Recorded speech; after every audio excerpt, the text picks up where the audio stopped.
Chapter 1. Are you a prisoner? In the wisdom of uncertainty lies the freedom from our past, from the known, which is the prison of past conditioning, and in our willingness to step into the unknown, the field of all possibilities, we surrender ourselves to the creative mind that orchestrates the dance of the universe. Deepak Chopra.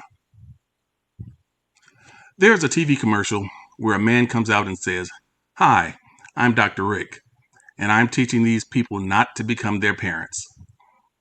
Have you seen that commercial? That's my favorite commercial. I mean, it's hilarious. It makes us laugh because we find so much truth in the depiction of the characters. Have you ever noticed yourself acting just like your parents? Saying some of the same things that you saw or heard your parents say when you were kids, which you thought were so lame or corny at the time. As you get older, you find yourself doing or saying some of those same lame and corny phrases or things. The older I get, find myself saying those things. Well, I have. And the older I get, the more those sayings and lame phrases come to my mind. I tell you this to say that I see myself becoming my dad in many ways. Whenever he encountered something that irritated him, he had a word that he would use, and that word was devilish. Get that devilish dog. Pick up those devilish shoes. Turn those devilish lights out. It was really funny. Now, every so often, when I get frustrated and I can't find the right word to say, I find myself saying that devilish thing. And I knew I said I would not ever be that corny, but I do. We're all products of what we have seen, heard, and gone through. We store our life experiences, whether good or bad, in our memories. Now, memory is a good thing. It keeps us safe and it protects us. Do you remember when you were a child and you touched that hot stove or that heater and it burned you? Every time you go by a hot stove or a heater now, you remember. And your memory tells you, don't touch that. It'll burn you. Jim Rohn once said, treat the past as a school. In other words, we should learn from our past, from our memories. But I have learned throughout life that our past and our memories can also be our prison. It can keep us trapped from reaching out into the unknown, from dreaming and soaring to unimaginable heights. Our memories can hold us hostage to what has happened in the past and keep us from envisioning what is possible for our present and future. Think about your past. Has anything happened to you that has made you defensive or cautious around others? Has a painful incident or situation caused you to isolate yourself? It is not the purpose of our memories or our past to impede our growth or progress in life. We must learn to use our memories and past as a roadmap, not to stop moving forward, but to know when to detour and avoid pitfalls. If asked, most of us would say nothing holds us prisoner.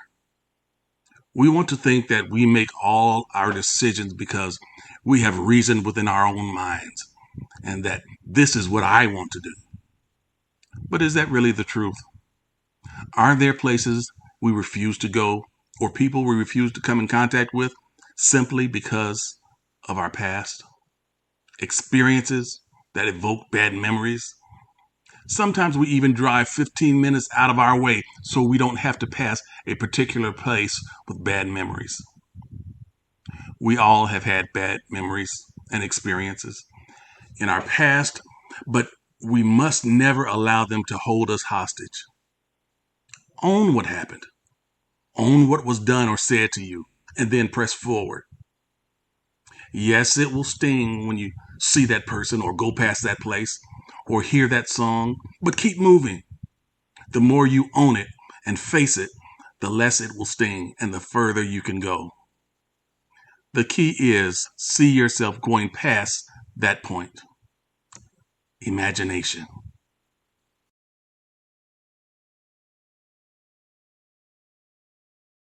Chapter 2. I found it. Logic will get you from A to B. Imagination will take you everywhere. Albert Einstein. There's an old proverb that says, curiosity killed the cat. How many of you have heard that one? Well, my dad loved to use that proverb when we were kids. Whenever we would ask too many questions or try to investigate something that he didn't want us to, he would say, all right now, curiosity killed the cat.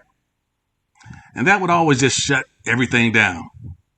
Not that we knew exactly what that meant, but hearing the words killed and cat was enough for us to stop in our tracks. After I began to have children of my own and started becoming a dad, often my children would become overly inquisitive, as all children do, about something that I didn't want to reveal. My memory brought to my mind that same old proverb that my dad used to use. I said to my children, all right, curiosity killed the cat. Thinking in my mind, this would just shut it down like it did when we were kids, right? Wrong. Then one of my kids said, Daddy, how did curiosity kill the cat? I was like a deer in headlights. In what must have only been a few seconds, it felt like a lifetime had gone by. Why didn't we ever think to ask my dad that question? I'm hitting my head. Think. I had flashbacks from my military days. There I was, surrounded by enemy fire. Dive. Grenade! Fire! Low crawl! No, not really. But finally a light bulb went off in my head. And that's when my imagination kicked in. And I became creative. George Bernard Shaw said, imagination is the beginning of creation. So I began. Well, curiosity told the cat that it would be fun to play with the electrical outlet. Yeah, that's what it was. And the cat said, okay, and then the cat stuck a fork in the outlet, and he was electrocuted. Yeah, there, that's it. That's what happened. Well, each time I would have to come up with a different story. That's when I realized that imagination is more important than memory. Memory can box you in. It can paralyze you and keep you from exploring possibilities. Imagination allows you to soar into the unknown, to reach for the impossible. Imagination allows you to find solutions that memory keeps you from finding. We have a problem of living from memory rather than imagination. Muhammad Ali, arguably the greatest heavyweight boxer of all time, once said, the man who has no imagination has no wings. Humanity has been given a power that no other living creature has. Imagination. Through this superpower, humanity has conquered nearly every obstacle that has ever been placed before us. We have been designed to soar above all other creatures on the earth.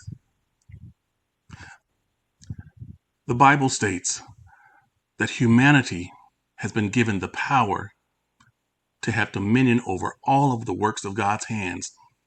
Psalms 8 and 6. This applies not only to animals and birds, but to all obstacles that present themselves between us and becoming our best selves. However, just because you have been given dominion doesn't mean you have dominion. You must seize it. And in order to seize it, you must first see it. We see it in our imagination.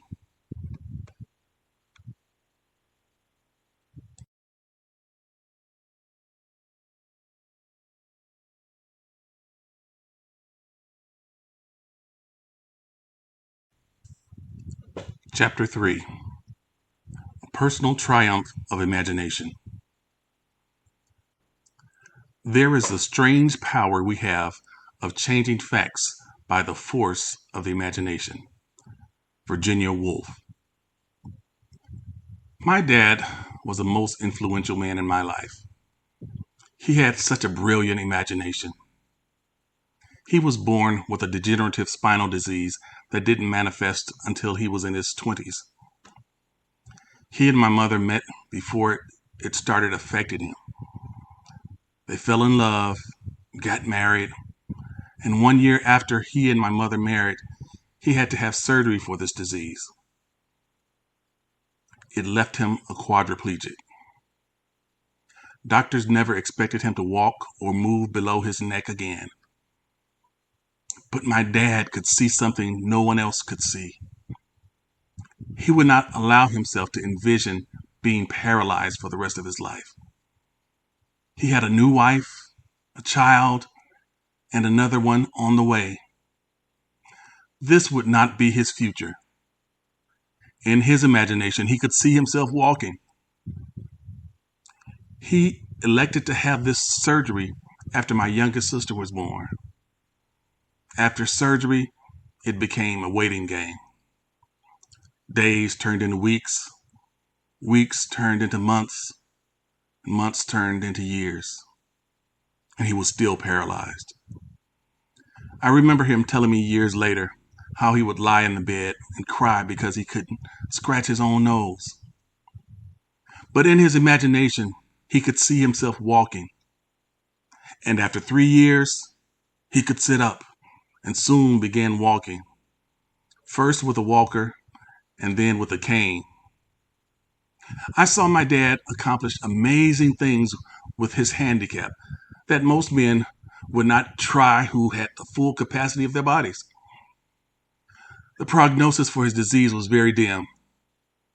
The average lifespan was no more than 47 years for someone with my dad's condition, but my dad had an imagination.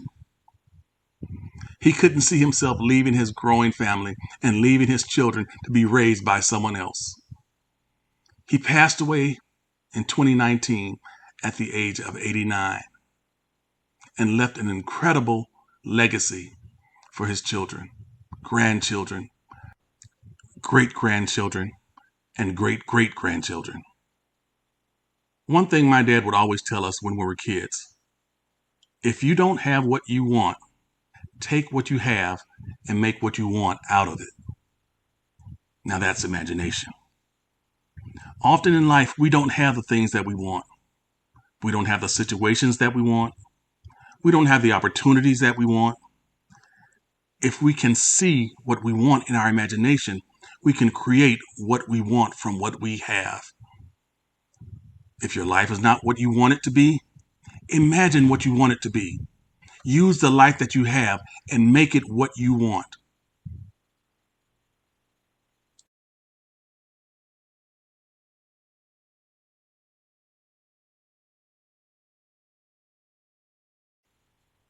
Chapter 4.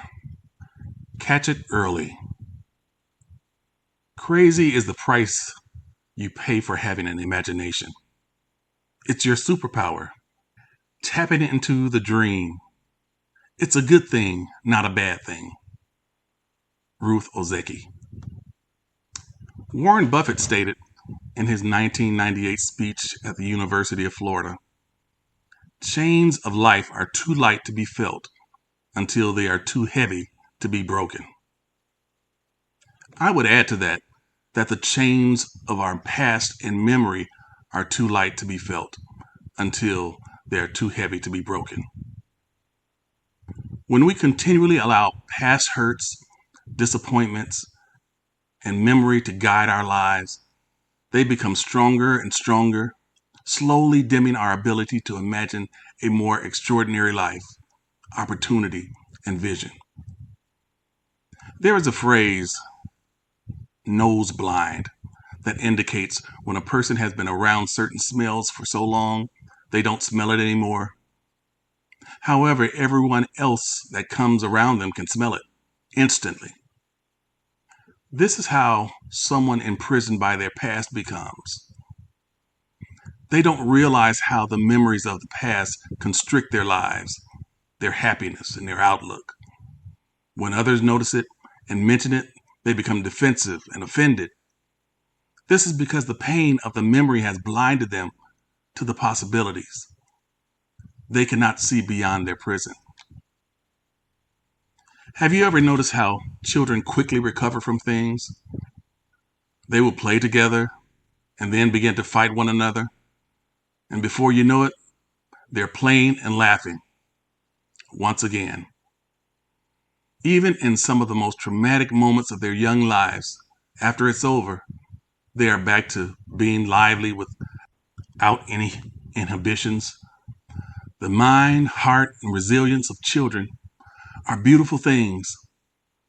Suppose we could carry the same embodiment of character and resoluteness into adulthood. Can you imagine how different our world would be? Okay, so we can't go back into our childhood and start over, but we can start today and decide to break out of the prison of our past memories.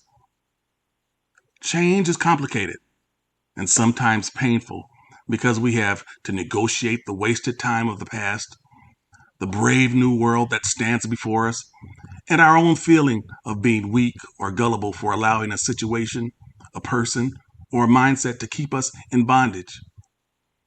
Regardless of how uncomfortable it may be, becoming free and realizing the possibilities that exist outside the prison necessitate that we change. Children are allowed to let their imaginations roam free. They become astronauts, cowboys, space explorers, police officers, judges, lawyers, doctors, and anything they can imagine. However, as they get older, they're told to stop daydreaming. They're urged to keep their mind focused on learning what has already been done. Current knowledge is elevated above imagination. The standard has already been set. Learn it and memorize it. Children are pushed to follow standardized practices and think in standardized ways, remaining stuck in the knowledge of the past. And their imagination is slowly anesthetized. Children should be encouraged to continue to imagine possibilities. Discoveries that affect your life and the world around you can only be realized and developed through the power of imagination. Imagination requires challenging and questioning the status quo. Just because that's how it's always been done does not mean that that is how it always has to be. Does this mean that as adults it is too late? No, not at all. Well, what constitutes starting early? If we look at starting early, the most opportune time would be throughout childhood, of course. But I would consider early as any time before you close your eyes for the last time. One day to be free to imagine is worth a lifetime imprisoned to past memories or outdated thinking. Memory will always stop you short of becoming great, of becoming the best.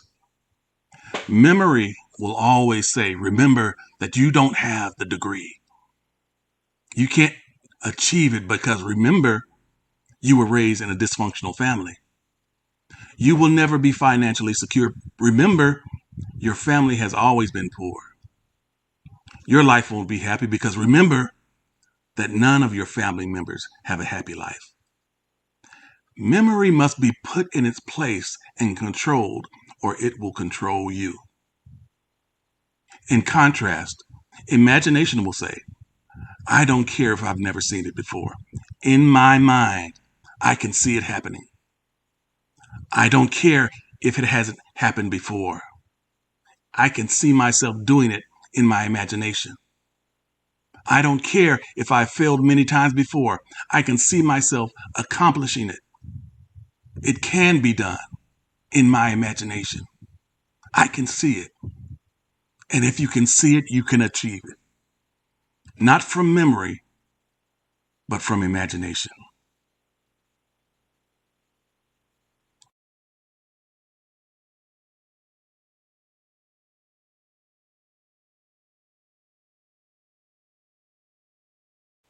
Chapter 5. To know or not to know. To know is nothing at all. To imagine is everything. Anatole France. Albert Einstein famously said, "Imagination is more important than knowledge. Knowledge is limited. Imagination encircles the world." That statement gives us an idea of how powerful our imagination is. The problem with knowledge is that we often seek it as an end in itself. Knowledge is only as conclusive as the end to which it was stretched. When our goal becomes knowledge alone, it is placed on a pedestal as the absolute. We no longer stretch our minds to further that particular knowledge, and our creativity and imagination becomes stifled. Knowledge can become our prison. We should always approach knowledge as a placeholder. It is the understanding of things up until now. With imagination and creativity, that benchmark of knowledge is always moving. Those who stick to previous knowledge without wavering are prisoners to that knowledge. It is pretty egotistical to think that all knowledge in any particular field has been attained. However, some will fight to their final breath if anyone challenges their established metric of knowledge. We often hold to the knowledge we have espoused to be true like a pit bull, when we should treat knowledge more loosely, knowing that it can change at any time. Rather than teaching children in school to simply accept the knowledge presented to them, we should encourage them to challenge the knowledge. If it is not correct, or there is a more efficient process, prove it. This will activate the imagination to look not only at the accepted knowledge, but also investigate the possibilities of expanding the current understanding. Instead, they are too often discouraged from drawing outside the lines or questioning what has been accepted as fact. This leads to adults who are imagination deficient and will fight for the accepted standard. When we lock ourselves into any particular knowledge, we doom our creativity and imagination. We also relinquish our ability to better ourselves and our environment and move forward for the progression of our world. I will admit that I have found myself often falling into this category. It's how I was raised. Follow the line that is placed before you. Accept the path provided for you and you'll be fine. Have you heard the phrase, "Don't rock the boat"? Well, that probably was made up by someone who wanted their view of knowledge to be accepted by everyone. No one's knowledge is irrefutable because the human mind is finite. Each individual in society has a different level of mental capacity, but none is infinite. We would do well to approach knowledge not as an absolute, but as a placeholder for more current knowledge to build upon.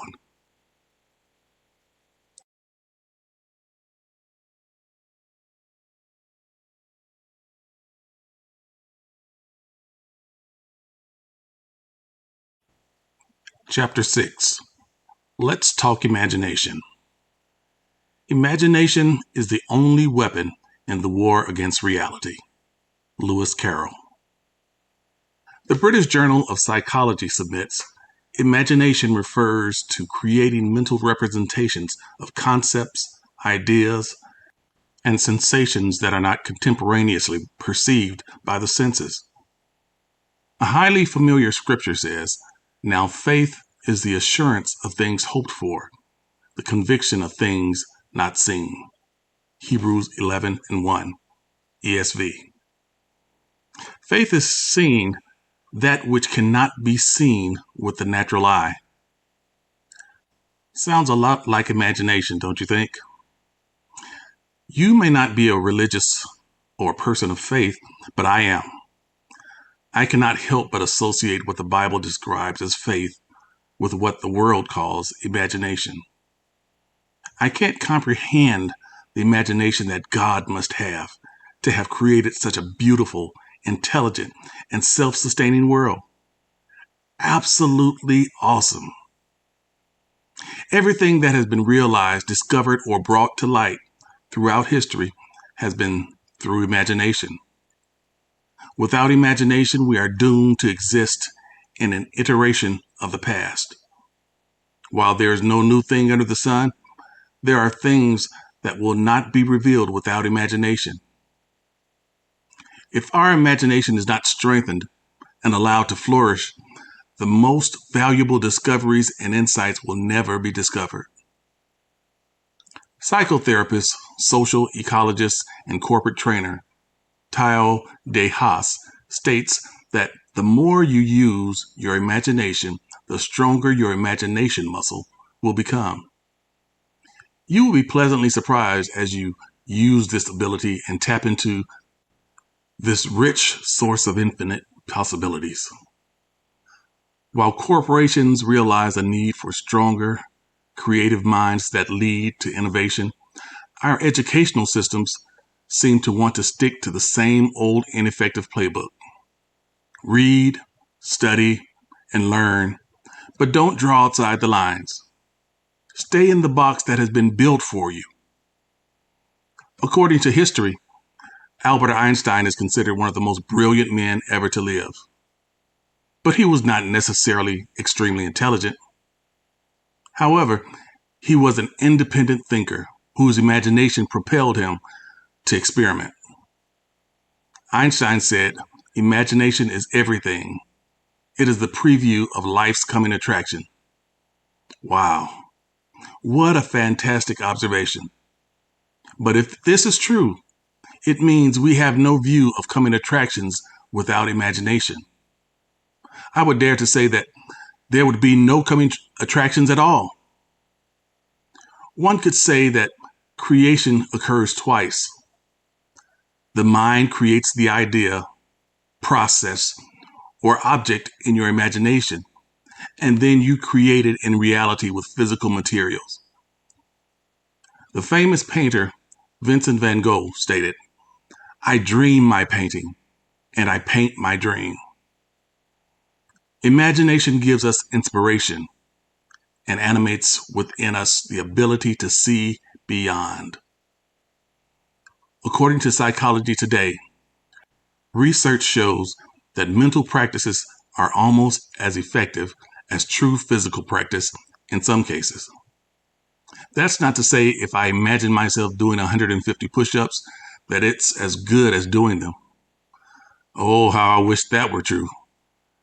I would do a little more imagining about exercise. The fact is, though, the same brain patterns are activated when someone physically carries out a task are also activated when the imagination does the same task. In today's culture, we must train ourselves to unlearn what we have mislearned about how we think.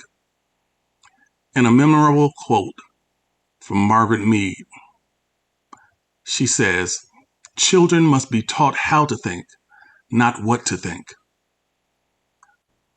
I believe that many of us today are the products of being taught what to think. We find it tough to break out of the box of thought that has been taught to us year after year. What if we stop to imagine a different view of our reality or analyze the knowledge and understanding we have accepted without question? That imagination could possibly lead us to new conclusions, solutions, and reality. Even if it didn't, it has opened up our minds to new possibilities. According to Sylvia Diamaiano, founder and CEO of About My Brain Institute, the more time you spend imagining, the more you are flexing your brain. Learning to tap into this resource can help you think new thoughts, which can translate into results in the office. Continuously recycling old thoughts take us no further than we are in the present. But if we are to progress into the future, we must imagine and think new thoughts. This is a choice that we must make. Just as our muscles do not want to exercise on their own, The imagination muscle doesn't want to move out of the comfort zone of its routine. We must train it to do so.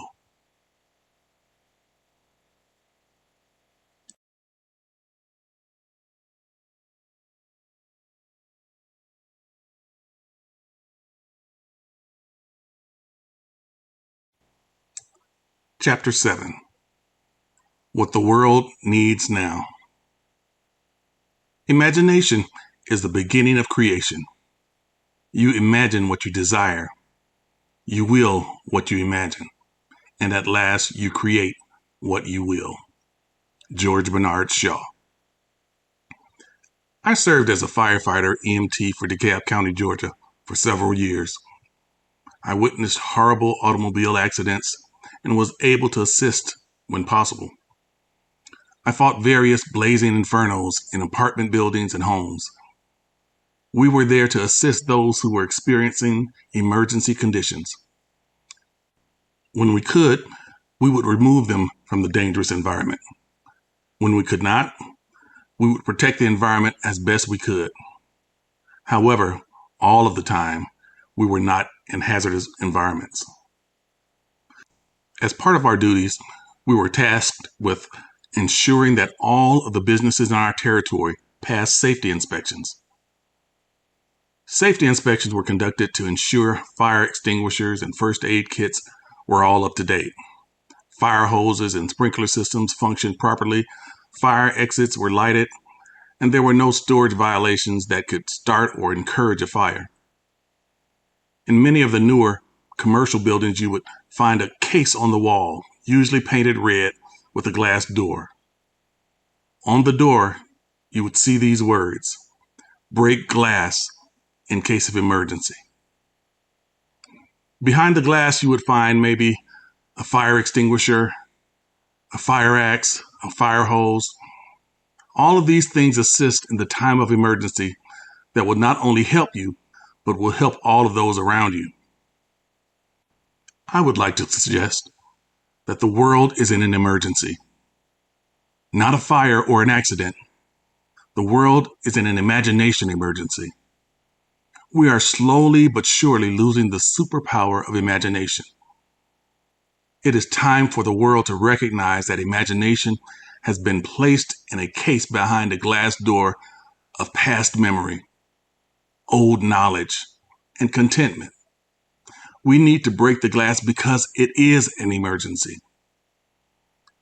A global study was done and it showed that 75% of the people think they are not living up to their creative potential. Why do so many people feel that they are not living up to their creative potential? What has caused them to lose their superpower? Is it possible that our society does not value imagination any longer? Do we not recognize that this great gift, this creative force that we have all been given by our Creator, is for the good of all mankind?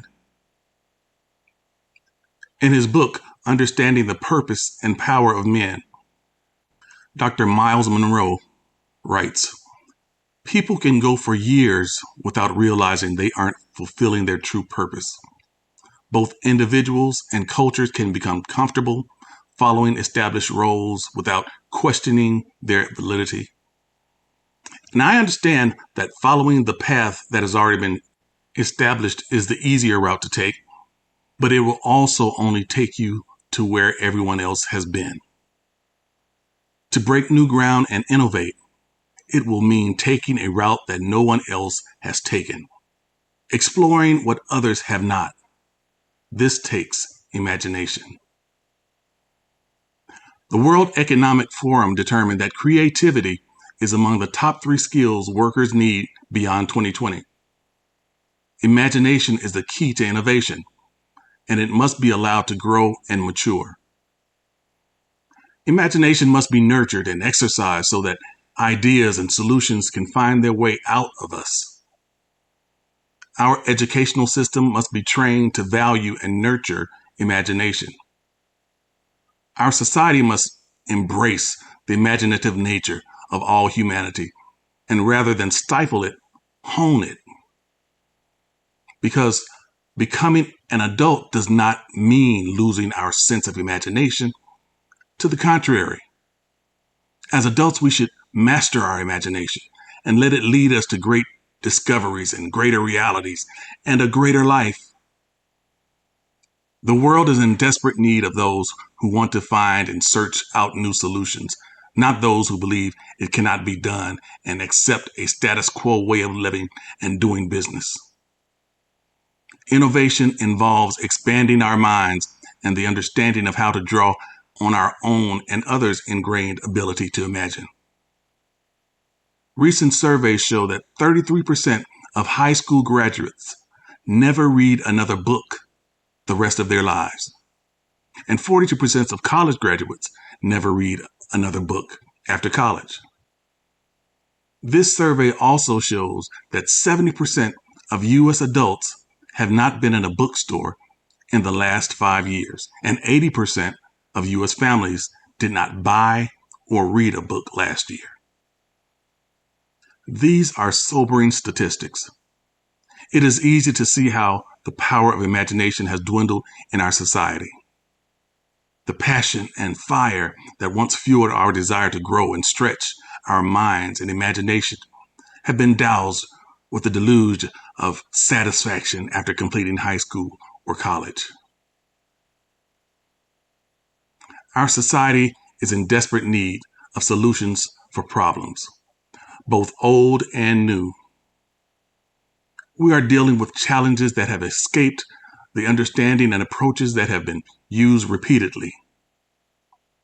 While many have applied the processes of the past liberally, they often fail miserably.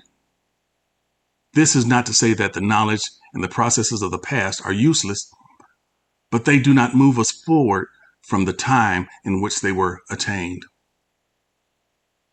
Each period of time should provide fresh new ideas and perspectives that push us forward to achieve more incredible discoveries, inventions, and understanding. But this can only be done through imagination. Most businesses, organizations, churches, and groups want to grow and develop, but the culture of growth must include the freedom of people to imagine and be creative. Often this is discouraged at various levels. Some leaders would rather accept mediocrity or sameness than step out of the routine and let the imagination roam. Yes, trying new things is a risk and may end in failure, but everything modern invention ever created was impossible until it wasn't. According to the About My Brain Institute, leaders will need to develop superior skills of innovation, requiring imagination and a systemic seeing of how all the parts fit together to make a coherent whole. The world needs new ideas, solutions, and inventions to relieve us of the many social and physical ills that plague us daily. There are too many diseases without cures. If we continue to think as we have in the past, we will continue to receive the results we have gotten in the past. When we continue to use the same processes and programs that have failed us up until this point, it indicates that we are more committed to the process or program than we are to the solution.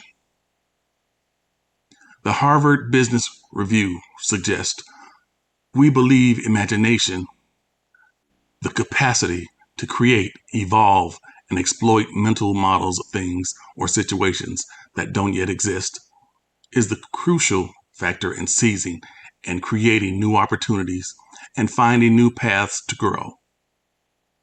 When we impede imagination, we cease growth potential. When growth stops, death is imminent. There must be an intentional effort to feed, cultivate, and nurture imagination if our society, businesses, churches, and organizations are to grow and progress.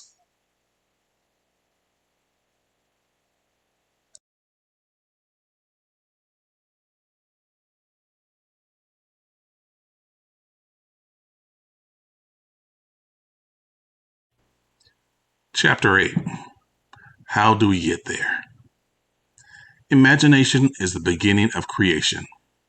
You imagine what you desire, you will what you imagine, and at last you create what you will. George Bernard Shaw.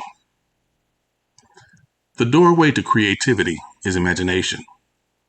There is no creativity without engaging our imagination. When we engage our imagination, it requires that new neural pathways are created in the brain because your brain is mapping uncharted territory. When the pathways in the brain are already established, the brain by default will follow the pathways that are established. Have you ever driven down a dirt road or path in the woods? It is rugged and difficult to negotiate, and because the road is not established, you can easily go off course. When I was a young boy, my family moved to Mississippi. My mother was born in Mississippi and my dad was a country boy from Arkansas. After my dad's battle with his spinal disease, he wanted to move back to the South to a warmer climate. So we moved to a rural part of Mississippi because Dad wanted a farm with garden and animals. We bought a few acres of vacant land and built a farm complete with chickens, pigs, cows, horses, and a garden. The land was overgrown and had to be conditioned for a driveway, the house foundation, as well as paths through the property.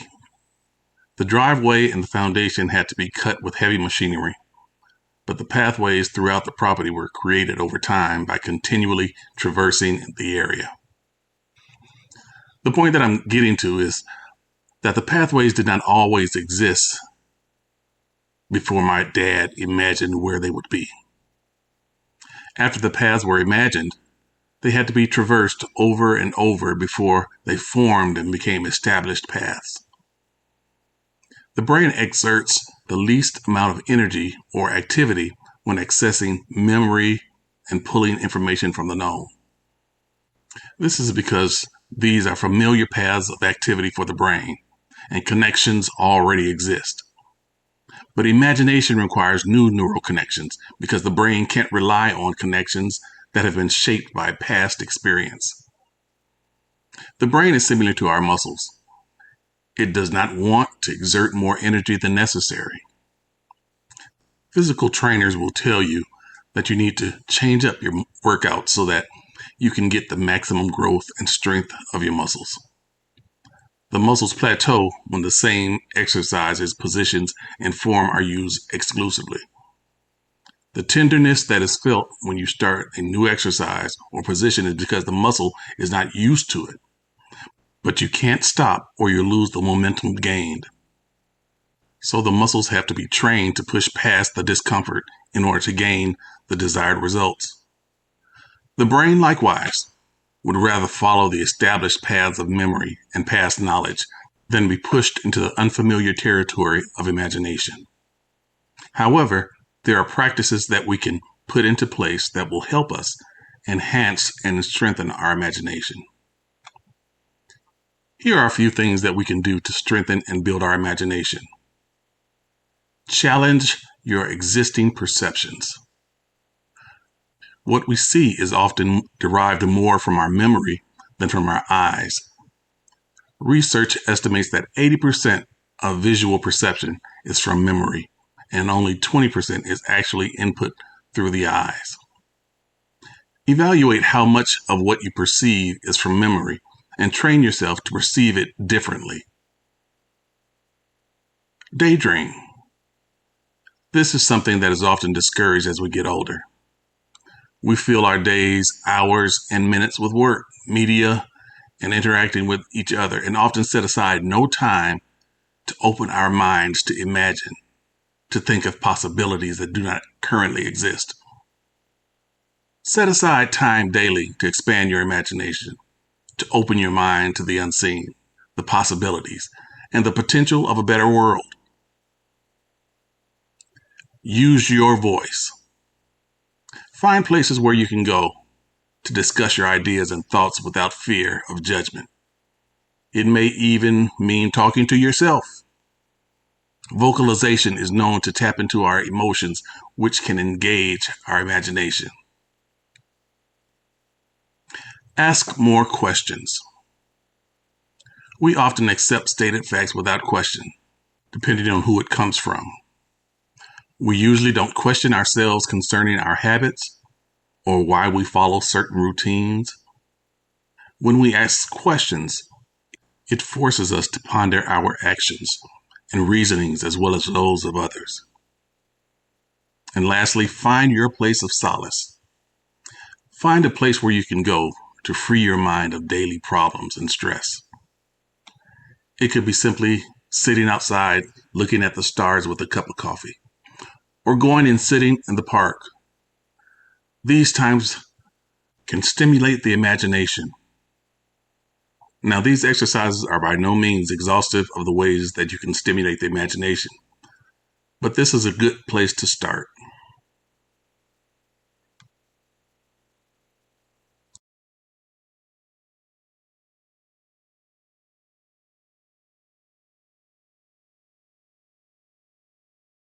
Chapter 9. It's time to remember. Imagination is the voice of the daring. If there is anything godlike about God, it is that He dared to imagine everything. Henry Miller. I am unapologetically a man of faith, and I believe that all of humanity was created in the image of God, our Creator.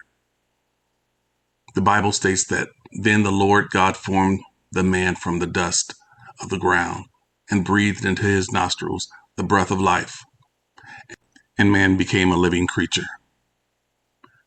Genesis 2:7, ESV. When God breathed into humanity, the essence of who God is was placed within us. God is a God of imagination. The universe was created from nothing, and through God's imagination and His Word, it came into existence.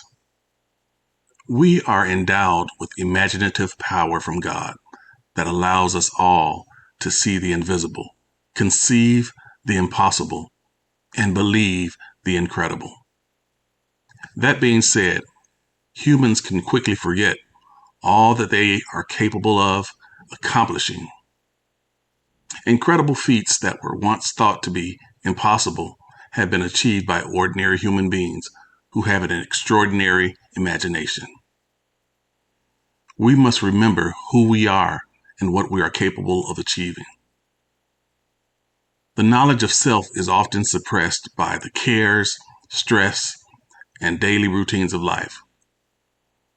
We become so focused on taking care of family, paying bills, trying to get that promotion, or maintaining that GPA that we forget the power that we have in our imagination.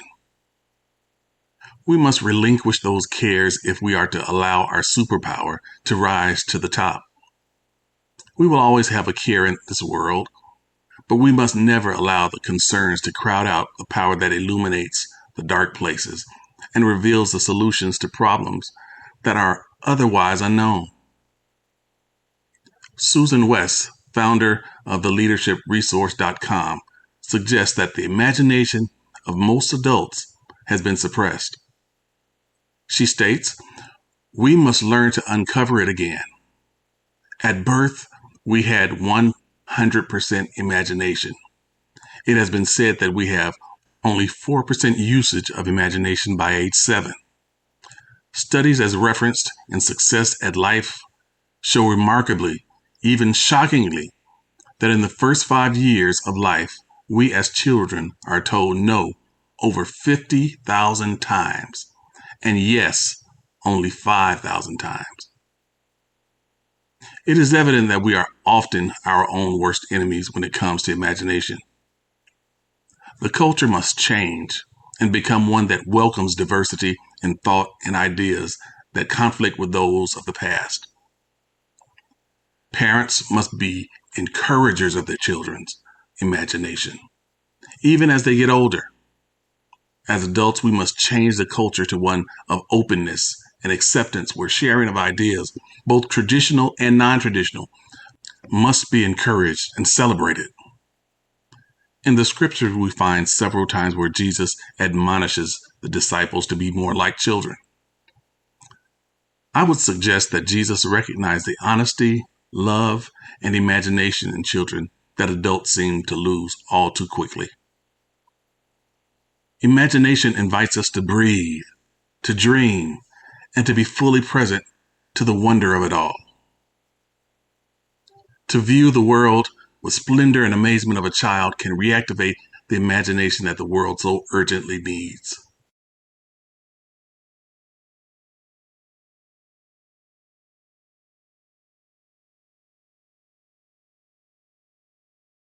Chapter 10. It's in your hands. Now what? There is no doubt that creativity is the most important human resource of all. Without creativity, there would be no progress, and we would be forever repeating the same patterns. Edward D. Bono. I enjoy watching movies and often try to figure out the plot beforehand. But in recent years, I have noticed that there is a lack of creativity. There are so many movies that are simply remakes of older movies. It seems that the same reality exists in the scientific, business, religious, and technological environments. Is it laziness, lack of desire to push harder, stretch further, or is it that we have simply lost the desire to engage our imagination? If our society resolves that this is the reality that we can live with, then we are always doomed to be less than our potential can provide. Jim Lorry, CEO of Stanley Black & Decker, states, "Never in our lifetimes has the power of imagination been more important in defining our immediate future." Leaders need to seize the opportunity to inspire and harness the imagination of their organizations during this challenging time. As I stated earlier, we are in an emergency, not just because of COVID, but because of all the other diseases that have yet to arise. We are in an emergency because of the prisons of hate, discouragement, and low self-esteem. We are in an emergency because we are allowing our most potent weapon, our superpower, to dissipate. It's time to break the glass of memory, of the past, of fear, and pull out our imagination so we can conquer the problems and difficulties that lie before us. I have developed an acronym to suggest the steps to break out of our respective prisons and reactivate our imagination. The acronym is EMPTY. E, you must evaluate your belief, knowledge, and memories. Are they keeping you stuck and not allowing you to move forward? If they keep you stuck, it's a prison. Get rid of it. Do they give you the sense of feeling complete or finished? If they make you feel complete or finished, it's a prison. Beliefs, knowledge, and memories should push you forward to grow and do better, not make you feel finished. M, make a list of why these beliefs, knowledge, and memories do or do not benefit your future growth. P, place priority on the unknown and the unseen. What is it that I have not considered that could possibly increase my potential? What is it that I don't see that could increase my potential? What has no one else done to solve this problem? And T, take the steps to break the bonds of memory, knowledge, and the past that do not serve to reveal your best self.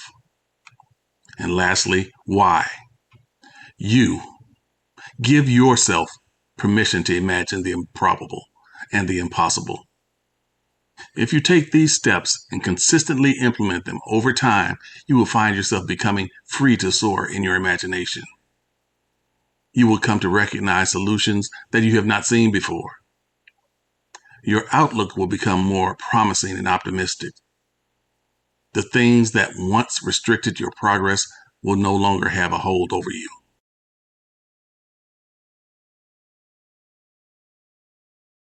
Conclusion. I leave with you this one last word. Your imagination is not dead. It may be dormant or smothered under loads of memories, knowledge, and accepted roles or statuses. You can reactivate your imagination and thereby reactivate your ability to see and create the future solutions and answer that this world needs. The growth, development, and progress of your business, organization, church, and our world hangs in the balance of how we use, strengthen, or ignore the power of our imagination.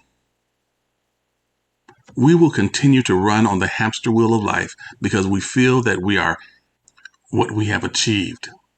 We must come to the realization that life is a journey, not a destination.